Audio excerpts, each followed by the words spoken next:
Video request from SPC Cronford 1056 for a strobe light with the Reecom 1650.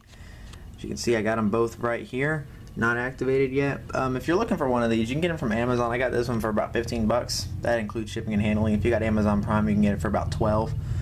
Not much to it. So what I'll do first is I'll show you how to set it up. What you got to do is put an alarm socket on.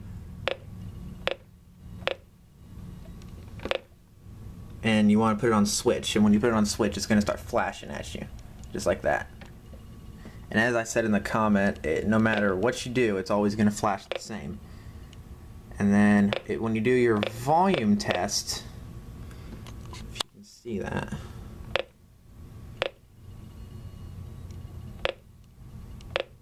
the focus is terrible on this. Even when you tell it the volume, it's going to go ahead and start flashing at you. And then do volume up and down. Even when you mute it, notice it's still going.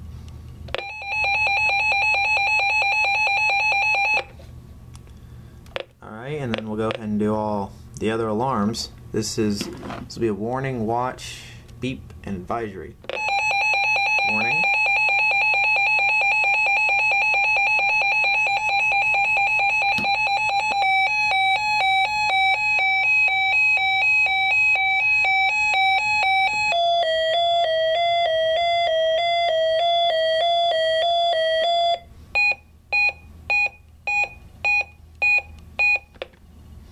Alright, that's really all there is